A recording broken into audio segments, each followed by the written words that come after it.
Herkese merhaba arkadaşlar. Astronom Astroloji Dünyası'na hepiniz hoş geldiniz. Ben Berçin. Bugünkü videomda 23 Mayıs'ta Yay burcuna gerçekleşecek olan Dolunay'dan size bahsedeceğim ve tabii ki bu Dolunay'ı etki eden sabit yıldızlar ve takım yıldızlarla ilgili de bir şeyler size söyleyeceğim. Bunların olası etkileri, ve biraz da mitolojik hikayelerine değineceğim. Çünkü etkileri biraz sert olacak ve biz de bu etkileri tüm dünyada deneyimleyebileceğiz. Genel olarak dünya astrolojisi alanında size bir takım yine bilgiler vermeye çalışacağım bu videomda arkadaşlar. Şimdi Dolunay etkisinde Terazi burcu yükseliyor ve Terazi burcu yükseldiği zaman ilk aklımıza gelen adalet vurgusu, ilişkiler, evlilikler, evliliklerin arasındaki adalet. Ve tabii dolayısıyla ortaklıklar, karşılıklı bir takım anlaşmalar, ve bununla ilgili hukuk ve adaletle alakalı bir takım yine konular bizim gündemimizde olacaktır bu dolunay etkisinde. Yani daha çok ilişkiler ortaya çıkacak. Tabii bu dünya süresi olarak baktığımız zaman uluslararası ilişkiler de bu yine etkiye girmiş oluyor arkadaşlar. Ama konuya detaylı olarak girmeden önce kanalıma abone olmayı, videolarımı beğenmeyi ve yorum yapmayı unutmazsanız çok sevinirim. Her seferinde bunu hatırlatıyorum çünkü sizin her yaptığınız bir beğeni benim videomu daha çok insana ulaştırmaya sağlıyor ve bu şekilde de ben daha fazla insanı bilgilendirmiş oluyorum ve bunun yine karşılığında da size minnettar kalıyorum. Çok çok teşekkür ederim. Evet, şimdi dolunay etkilerinde arkadaşlar özellikle söyleyebileceğim en önemli etkilerden bir tanesi akrep takım yıldızı. Çünkü akrep takım yıldızı etkisine gerçekleşecek bu dolunay etkisi. Ve tabii ki bununla birlikte etkileşimde olan bir de sabit yıldızımız olacak ama buradaki bu takım yıldızın etkisine bakacağımız zaman hani akrep takım yıldızına aslında temel hikaye Artemis'le başlıyor. Yani ay tanrıçası ve zaten 2 derece yay burcunda gerçekleşecek bu dolunay. Şimdi ay tanrıçası Artemis Kreos adasında kaldığı süre boyunca akrebi Orion'u öldürmesi için burada gönderiyor. Aslında tamamen bu mitolojik hikaye bu şekilde başlıyor. Ama tabii bunu neden yapıyor? Şimdi Orion'un ona karşı aşırı güç yine kullandığı söyleniyor. Böyle bir hani etkinin olduğu belirtiliyor ve bu yüzden Artemis ona bir akrep gönderiyor. Hani onu öldürmek için ama tabii bunun altında yatan bir neden var. Bu neden Hygnus ise Orion'un avlanma becerileriyle övündüğü ve dünyadaki her yine yaratığı öldürebileceği için Artemis'in burada kendisine yine göndermiş olduğu bir akrepten burada aslında söz ediliyor. Yani çünkü burada Orion dünyadaki tüm vahşi hayvanları öldüreceğini söyleyerek övünmeyle aslında bir şekilde mitolojik olarak burada kendini ortaya çıkartıyor. Ve bu şekilde de aralarında bir sürtüşme gerçekleşiyor. Tabii bu aslında Zeus'un da dikkatini çekiyor yine mitolojide ve Zeus her ikisi içinde insanlığa bağımlılıklarını durdurması gerektiğini ve sonsuza kadar da bunu bu şekilde hatırlaması gerektiği için de bu akrep takım yıldızını gökyüzüne yerleştiriyor üzerindeki sabit yıldızlar. Tabii bu mitolojik hikayesi böyle. Ama biz astrolojik olarak baktığımız zaman bu takım yıldızın etkisine, şimdi akrep takım yıldızındaki tüm yıldızlar doğrudan emredilen bir cinayet ya da ölümle işaret edilebilir. Bu alanda bir derinleştirebilir aslında bu konuyu.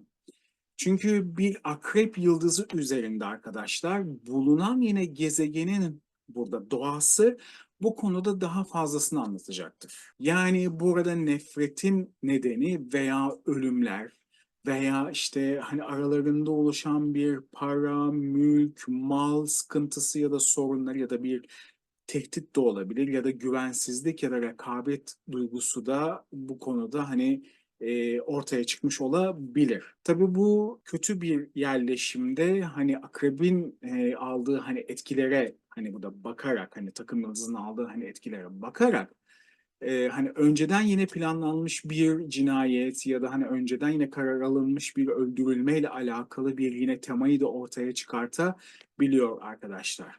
Tabii burada uygun bir yerleşim olduğu zaman da burada din yine konusunda bir takım yine görüşleri burada destekliyor ve aynı zamanda da son derece anlaşılır bir şekilde bir zihin yapısı veriyor.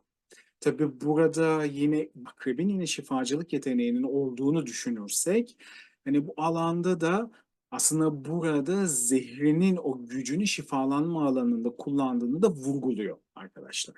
Ve tabii hani akrep takım yıldızı hani burada etkisine baktığımızda hani ay ile hani burada hani etkisine baktığımızda sonuçta biz bir dolunay yaşayacağız. Bu etkide aslında akrebin doğası ve onun yine getirdiği kader ilk olarak burada okunuyor. Bu noktada okunmaya aslında başlıyor ve yine buradaki tehlikeli bir yine kadını aslında hani ortaya çıkartabiliyor. Çünkü burada kıskançlıkla alakalı bir takım yine temaları vurguluyor ve bununla ilgili bir tür yine tehdit yine duygusundan dolayı da arkadaşlar bu şekilde bir hani Artemis'le alakalı bir etkiyi ortaya çıkartıyor. Tabii elbette yine burada zayıf bir nokta varsa hani akrebin burada incinmesi ihtimali varsa özellikle de kişi için içindeki dürtülerini kontrol edememe ve yine akrepte yine bulunan gizli enerjiyi ortaya çıkartma ve yine bunu kontrol edemeden yüksek şekilde bir krizi ortaya çıkartma gibi bir etkiyi de yaratabiliyor. Ancak çoğu zaman burada duygusal yine kıskançlıklar ve yaşanılmamış bir takım olaylar ya da tutkular yine tarafından zehrin ortaya çıkması, bu nedenle de aile içinde kişilerin ya da hani olayların aile içerisinde yine gerçekleşmesi ya da yine duygusal ilişkiler arasında yine hani oluşmasının etkisini verebiliyor ve bunlar da genellikle işte malla alakalı, mülkle alakalı ya da işte hani evle alakalı bir takım sıkıntı ve sorunları ortaya çıkartma eğiliminde oluyor arkadaşlar. Tabii burada bir de 2 derece yayda Isidis yani Duçuba diye de geçiyor. Sabit yıldızıyla ayın bir kavuşumu var. Tabii bu sabit yıldız arkadaşlar Mars ve Satürn yine karakterinde oluyor ve aynı zamanda akrebin de burada tacı olarak da biliniyor ve bu yıldızın Mısır yine tanrıçası Isis ile de ilişkili olduğuna inanılır. Hani böyle bir hani inanç da vardır ve bu yıldızın etkisinde böyle bir etki veriyor aslında. Bu yıldız yararlı doğasını ortaya çıkartabilmesi için çok fazla ışığa bir kere ihtiyaç duyuyor. Ve burada yine bilinç dışının yine düşüncesini temsil etmesi ve eğer bu bilinç dışı yeterince saf değilse genellikle de bu şekilde oluyor. Somut anlamda kıskançlık ve kötülük ortaya çıkartabiliyor. Yani burada sıkıntı ve sorunları vurguluyor. Ve dolayısıyla bu yıldız aracılığıyla da kasıtlı bir suçun işlenmesi ya da bir ihanetin ortaya çıkması da mümkün olabiliyor arkadaşlar. Ve burada yeraltı dünyasıyla alakalı bir takım yine olaylar ortaya çıkartabiliyor. Uygun bir ortamda ise bu yıldız araştırma eğilimi veriyor yine bu hani alanlarla ilgili. Yine tuhaf ve gizli şeylerin ortaya çıkmasını destekliyor. Aynı zamanda şiddet eylemlerini de hani ortaya çıkartıyor. Yani şiddet duygusunu uygulama, ortaya çıkartma ve yine yaşatma gibi eylemler de verebiliyor. Polisler, dedektifler ve doktorlar özellikle de cerrahlarla alakalı bir takım etkileşimleri de ortaya çıkartabiliyor bu sabit yıldız etkisinde arkadaşlar. Tabii burada Mifak var. Bu da hemen karşıtta Güneş'le birlikte 2 derece ikizler burcunda yine kavuşumda yapan ve yine Perseus yani yine bir kraliyet ailesine ait olan bir takım yıldızına ait olan bir sabit yıldızla kavuşumda yapıyor. Bu da Satürn ve Jüpiter doğasında olan bir sabit yıldız.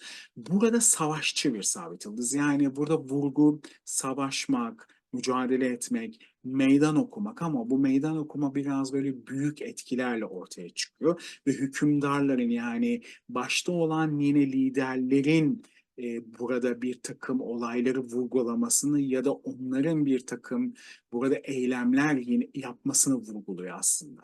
ve burada yıldızın yine genel etkisi olarak hüzün verebiliyor, acı verebiliyor ve sefalet verebiliyor. Burada mesela bu etkide hani etki eden konularda ya da insanlarda inatçı bir tavır.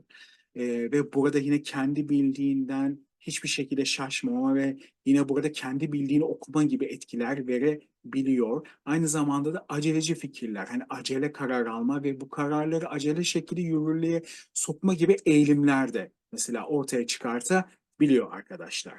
Burada tabii Perseus takım yıldızı ile alakalı olduğu için burada en meşhur sabit yıldızı bu takım yıldızı biliyorsunuz ki Algol'dür. Ve Algol burada kötücül enerji yani Medusa enerjilerine hakimdir. Bir önceki yeni ay videomda buradaki sabit yıldızdan ve takım yıldızdan da zaten yine detaylı olarak bahsetmiştim. Oradan da izleyebilirsiniz. Şimdi buradaki bu takım yıldızı iyi ile kötü arasındaki mücadelenin tüm kaçınılmazlığını ortaya koyuyor aslında. Yani burada hiçbir şekilde hiçbir şeyin üstesinden gelinememeyi de burada vurgulayabiliyor. Yani burada koşullar çok güç olabiliyor. Böyle güç yine ortamları ve koşulları ortaya çıkartabiliyor arkadaşlar bu takım yıldız etkisinde. Tabii burada güneşle birlikte bir kavuşum olduğu için burada adalet vurgusunu çok fazla ön plana çıkartmış. Yani buradaki bu takım yıldızı bu Perseus burada hükümdarlar ya da liderler adına burada hani adaletin ön plana çıkmasını ve bunun için savaşmayı aslında burada vurguluyor. Ve tabii şöyle bir etki de verebiliyor. Nefret edilen bir düşmanın ani bir şekilde kafasının burada kesilmesi olarak da tabir edilebiliyor. Yani burada bir karar alınıyor ve o karara uyuluyor. Bu karar hızlı oluyor, ani oluyor ve o karar uygulandığı zaman bir infaz burada gerçekleşiyor. Onun için hem Güneş'in hem de Ay'ın bu dolunayda almış olduğu sabit yıldız ve takım yıldızı etkilerinde ölüm, cinayet, yani bir şeylerin burada sonlanması, bir takım ölümcül yine kararlar. Bunların çok fazla ön plana çıkması mümkün hani arkadaşlar. Onu burada söylemek istiyorum. Çünkü burada bir adalet mücadelesi de var. Hiç böyle ummadığımız bir anda ya da hiç beklemediğimiz bir şekilde adaletle alakalı bir karar alınabilir mesela birileriyle alakalı. Böyle bir etki de verebilir arkadaşlar. Şimdi tabii genel bir dünya etkilerine girmek istiyorum. Bir de bu etkilerin hangi coğrafya üzerinde daha fazla etkili olabileceğini burada size yine söylemek istiyorum. Şimdi bir kere tabii burada terazi yükseldiği için ve burada dispozitör yine Venüs olduğu için burada tabii finansal konular, borsa, ticaret ve dış yine ticaret, ödemeler, vergiler, harcamalar çok fazla önem kazanacak ve yine bizim gündemimizde olacaktır tüm dünya olarak.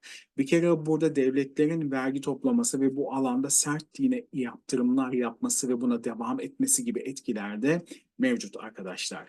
Yurt dışı kaynaklı yine gelirlerde artış yani bir nevi buralarda borçlanmalar var. Bu denli yine etkiler olacaktır. Özellikle toprak mahsulleriyle alakalı, toprak altında gelişen ürünlerle alakalı olumlu etkiler olabilir. Yani olumlu fırsatlar da çıkabilir bununla ilgili olarak. Halkın bu konuda faydalanabileceği güzel etkiler olacaktır. Dış ülkelerle yeni anlaşmalar söz konusu olabilir. Askeri anlamda, silahlar anlamında ve teknoloji anlamında güzel ve yine gelişici etkilerin olabileceği hani olumlu etkiler var ama çatışmalar ya da operasyonlarla alakalı aynı şeyi söyleyemeyeceğim. Biraz böyle sıkıntılı, sorunlu veya kayıp etkilerinin olabileceği etkiler verebilir arkadaşlar. Özellikle yine hastalıklarla alakalı enfeksiyon ve hani ateşli hastalıklarla alakalı bir takım sıkıntı ve sorunları ortaya çıkartabilir buradaki bu dolunay etkisi. Ülke iç güvenlikleri ön planda olacak. Özellikle bu dolunay sonrasında bununla ilgili bir takım sıkıntı, sorunlar ya da problemler ya da bununla alakalı güçlenmesi gereken noktalara hani adım atılması gereken hani etkileri de ortaya çıkartabilir. Finansal olarak ülkeler arası hani olumlu etkiler var olarak hani burada yine gösteriliyor ama Ulusal harcamalar ve özellikle de 8. evde oluşan stelyumdan dolayı ve karşıtlığındaki ay burada bir takım yine kayıpları da destekleyebilir ya da bir takım sorumluluk almamız gerektiğini veya bir takım yine sınavlar üzerinden hani etkileşimler olabileceğini burada gösteriyor arkadaşlar. Yine çocuklarla alakalı bir takım sıkıntılı ve üzücü haberler, özellikle yine kadınlarla alakalı yine haberlerin ön plana çıkması. Zaten burada sabit yıldızlar hani etkisinde yine kadınlarla alakalı bir vurgu da var. Çünkü burada genelde bir dişil enerjiyi burada vurguluyor. Bununla ilgili mesela boşanmalarda artışlar olabilir. Hani entrikalar, sorunlar, problemlerden dolayı bu sabit yıldızların vermiş olduğu hani etkilerde bir kere boşanmalarda artışlar olabilir. Sanatçılarla alakalı, özellikle yaş almış olan yine sanatçılarla alakalı bir takım sıkıntı ve sorunları duyabiliriz. Emtiaların bir kere zarar görmesi ya da bu alanlarda bir takım yine sorun ve problemlerin ortaya çıkması gibi etkiler olabilir. Burada yine kadın hastalıklarında bir takım artışlar gözlemlenebilir. Dini ve ilahi yine konular burada gündeme gelecektir. Bu alanlarda abartılar yana fanatizm ortaya çıkabilir. Ve yine bununla alakalı bir takım olumsuz yine hareketler ya da davranışlar daha önceki zamanlarda yaşadığımız gibi bu tarz yine etkileri gözlemleyebiliriz farklı ülkelerde ya da farklı yerlerde. Aynı zamanda insan kayıplarını burada yine vurgu yapıyor bu dolunay. Tabii burada bir de Venüs ve Jüpiter yine kavuşumu var. Aslında bu şanslı bir etki. Bu kavuşumda hani evlilik sahibi olan ya da hani evlenecek olan çiftlere güzel hani etkiler verebilir ama ilerleyen zamanlarda bu etkiler böyle hani olumsuz etkilere de dönüşme ihtimali olabilir. Yani şanslı bir etki verecektir ama bu şanslı etkiyi çiftin bir kere taşıması çok önemlidir. Çünkü burada sabit yıldız etkileri zorlayıcı etkiler verecektir. O yüzden hani evliliğin içerisindeki dinamikler çok önemlidir arkadaşlar. Burada tabii yine Dolunay'a Uranüs'ün vermiş olduğu hani etkiye bakarak ani ve beklenmedik olayları yaşayabiliriz. Hani burada özellikle bu alanlarda ani ve beklenmedik olaylarla alakalı olarak hayvan hakları ile ilgili bir takım olayların, daha doğrusu bir takım burada kararların kesinleşmesi, ortaya konması ya da yasalaşmasıyla alakalı etkiler verebilir. Ani şekilde bu gerçekleşebilir arkadaşlar.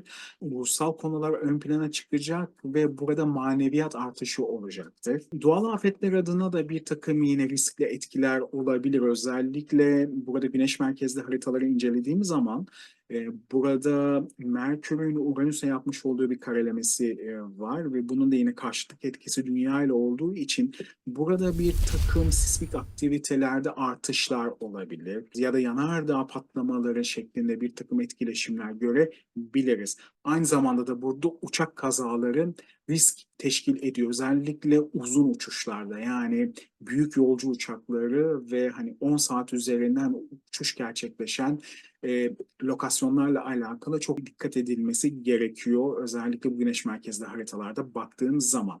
Son olarak da hani etkileşim olarak hani astrokartografik haritalarda burada yine gözlemlerin etki alan ülkeler arasında özellikle Afganistan ve Pakistan arasında bir takım çekişme ve güç yine savaşları tarzında bir şeyler olabilir. İran'la alakalı yine keza bir takım sıkıntı ve problemler yaşanabilir.